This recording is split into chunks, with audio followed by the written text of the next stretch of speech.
only said, "Thank God the scorpion picked on me and spared my children." It is universally acknowledged that a mother is ready to suffer all types of pain and tortures with a smiling face. But she will not bear any pain imposed on her children. The sweetest and beautiful lines in the poem, which shows affectionate love and concern of a mother for her children. Hello everyone and welcome back to Sushma Says. A visionary man of numerous talents, Nissim Zekiel is considered as the father of post-independence Indian English verse. Nissim Zekiel's poem Night of the Scorpion was published in the poetry collection entitled The Exact Name in 1965. Night of the Scorpion has a dramatic beginning. The author reminds the night when his mother was stung by a scorpion and what happened after that in an unusually informative manner.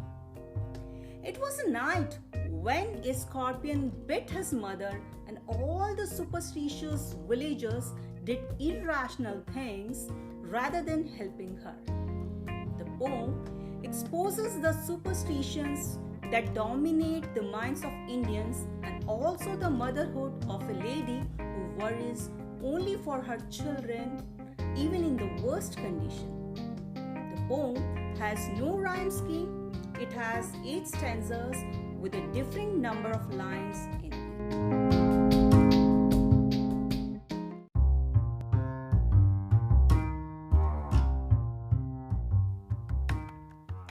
Night of the Scorpion. I remember the night of my mother was stung by a scorpion. 10 hours of steady rain had driven him to crawl beneath a sack of rice. Parting with his poison flash of diabolic tail in the dark room, he risked the rain again. The peasants came like swarms of flies and buzzed the name of a god 100 times to paralyze the evil one.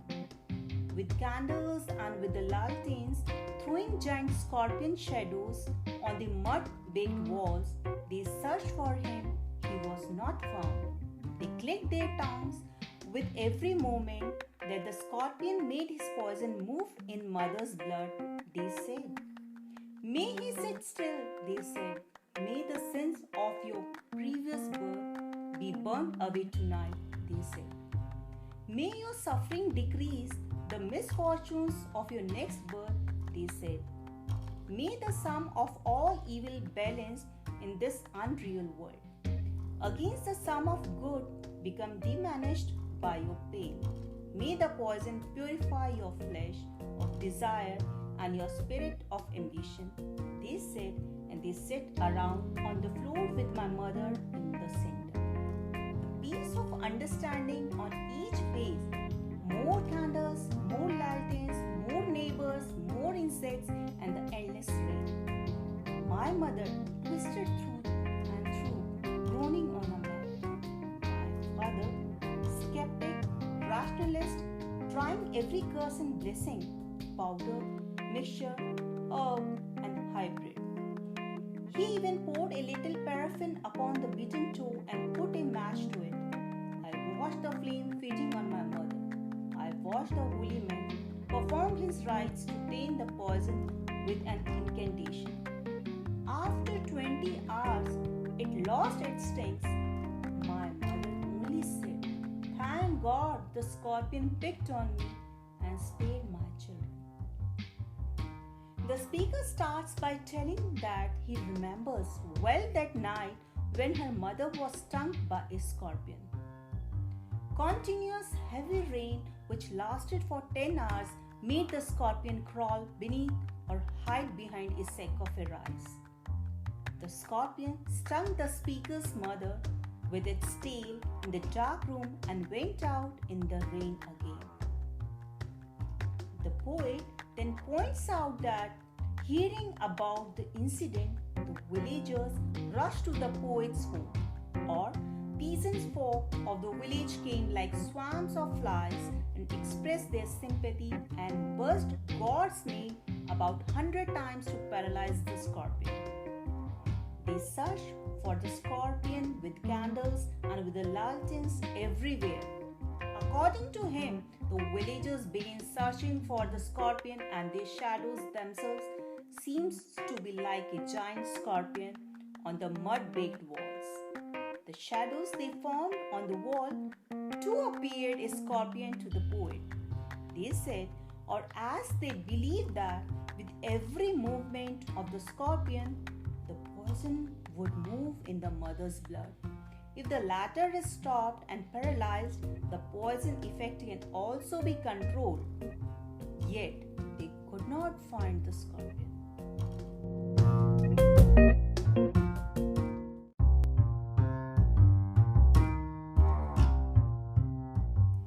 They prayed that may the scorpion sit still at some place. Having failed in finding the scorpion, they began giving their interpretation to the biting of the scorpion.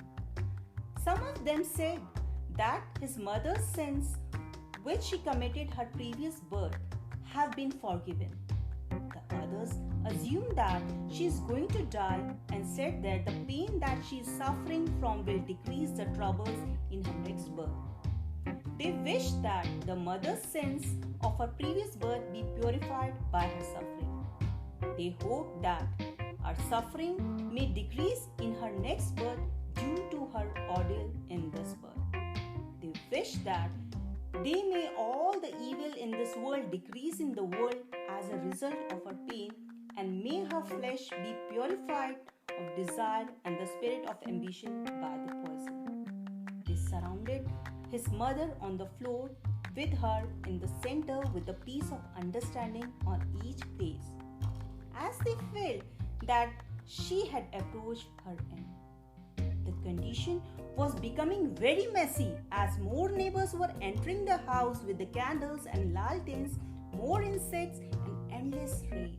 The speaker's mother twisted with pain, groaning on the mat. His father, who was a sceptic rationalist, being helpless, tried every blessing and cure, powder, mixture, herb, and a hybrid to try to cure her. He poured even paraffin on the beaten toe and set it on the fire. The poet saw the flame feeding his mother like funeral rites. He saw his father and the holy men trying to tame the poison with incantations. Phrase again refers to superstitious people of his village who believe in irrational measures to cure a person. Finally, after 20 hours, the poison lost its sting. The poet's mother breathed a sigh of relief, and after getting cured, the mother thanked God. She was glad that the scorpion picked her and spared her children. Even in such condition, his mother remains more concerned about the safety and health of her children. The poem juxtaposes the two worlds of superstition and scientific temperament. The narrator presents the psychological picture of his mother, father, and villagers in the poem. It exposes the illiteracy, ignorance, and blind faith prevalent in the country. This poem ends with a typical comment of the narrator's mother, who feels relieved that her children were spared of suffering.